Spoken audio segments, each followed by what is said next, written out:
Seumur hidup hanya ada satu pasangan, istri membeku di bawah lapisan es, ayah burung layang-layang tetap akan menunggu istrinya membeku. Ini adalah cerita nyata mengharukan yang terjadi di Jerman. Entah apa sebabnya, seekor ibu burung layang-layang membeku di bawah lapisan es, dan ayah burung layang-layang menunggu bersama 6 anaknya di sini selama beberapa hari. Seorang pria yang lewat juga memperhatikan mereka, dan ketika kamera fokus pada permukaan es, terlihat seekor burung angsa besar membeku di bawah es, yaitu burung angsa Mesir.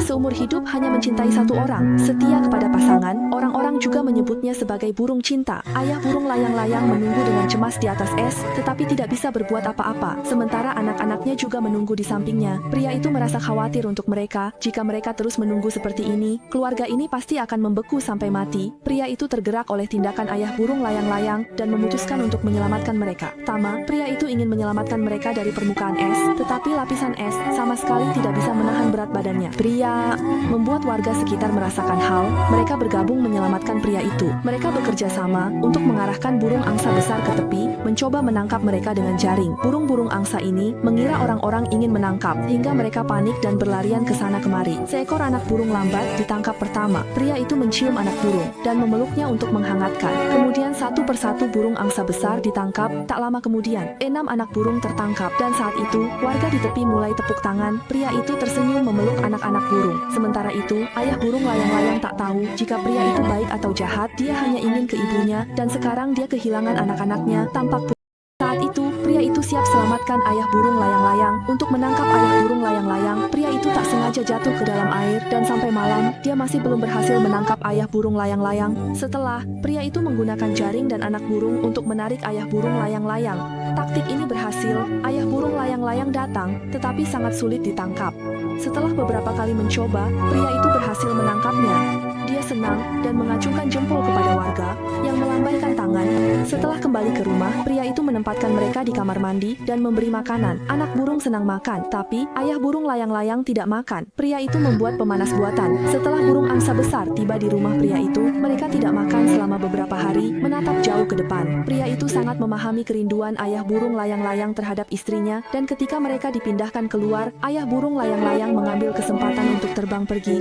Meskipun pria itu khawatir tentang ayah burung layang-layang, dia tidak akan menghalangi kerinduan ayah burung layang-layang. Beberapa hari kemudian, pria itu kembali ke tepi sungai dan melihat seekor burung angsa besar yang membeku menjadi patung es, tetap setia menunggu di samping istrinya. Tanya pada dunia, apa itu cinta? Sampai-sampai orang rela hidup dan mati untuknya.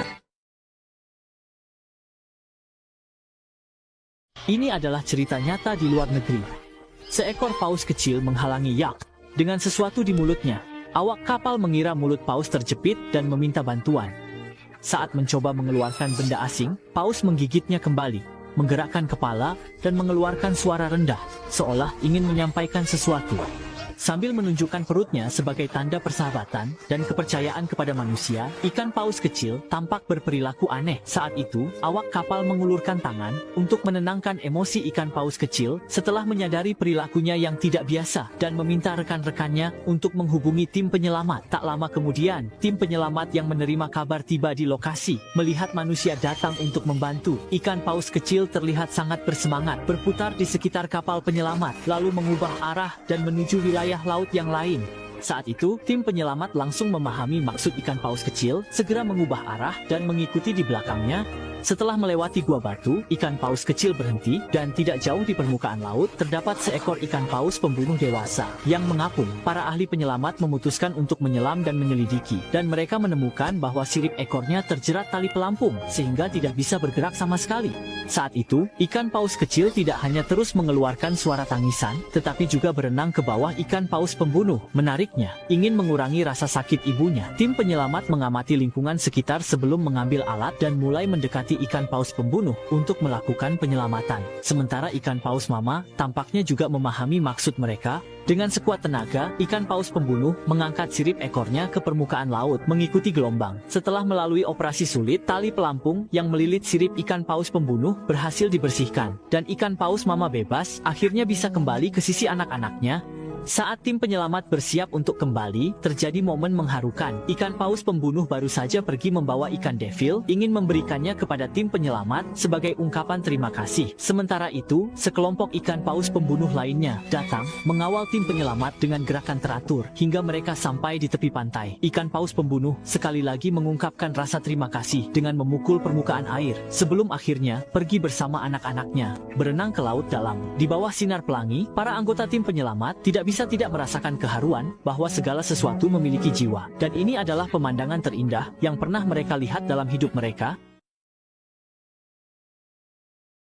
Perhatikan baik-baik, batu ini terjebak di tubuh sapi. Rasa sakit membuat sapi terus-menerus bergetar. Karena batu terjebak di kuku sapi, ia sama sekali tidak berani menekan kaki itu saat berdiri. Hari ini kita akan menggunakan alat untuk mengeluarkan batu dari kuku sapi, mengupas jerami dari kuku, dan setelah mengupas, ditemukan bahwa di sisi kanan kuku sapi, ada sebuah batu. Jelas bahwa batu yang jatuh ini, bukanlah penyebab rasa sakitnya. Di dalamnya seharusnya ada bagian yang patah. Sapi terus-menerus mengembik, sangat tegang. Dia tidak tahu bahwa saya sedang membantunya mengeluarkan batu dari kuku sapi, seperti yang saya katakan sebelumnya. Di bawahnya masih tersembunyi bagian yang lebih besar. Kami menggunakan mesin penggiling untuk meratakan tubuh sapi agar dapat memeriksa kondisi di dalam tubuhnya. Kedua sisi harus digiling. Ini karena agar beban di kedua sisi lebih merata, sehingga saat berjalan lebih stabil. Mengambil pahat, kami menghilangkan bagian yang memar pada sapi. Zat merah yang terlihat di depan adalah hasil dari tekanan yang tidak merata pada sapi.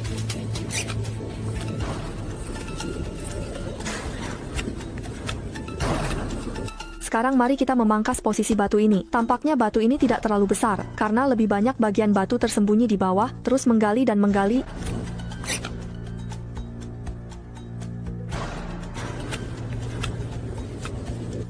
Batu semakin banyak terungkap.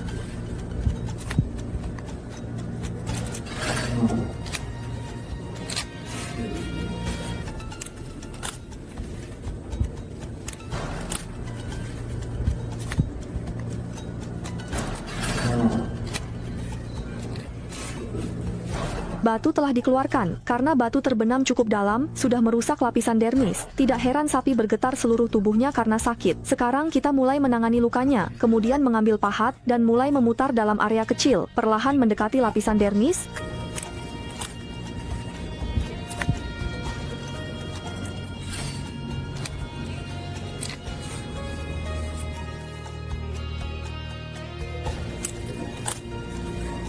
Dapat dilihat bahwa kerusakan pada lapisan dermis sangat besar. Pertama, pasang bantalan kulit pada kuku sapi di sisi kiri, lalu terus gunakan pahat untuk mengikis bagian kuku di sisi kanan, hingga mencapai lapisan dermis. Taburkan obat pada luka sapi, lalu bungkus. Mari kita lihat seperti apa kuku sapi setelah dipangkas. Lihat juga bagaimana ia berjalan, perhatikan, agar tidak tersesat.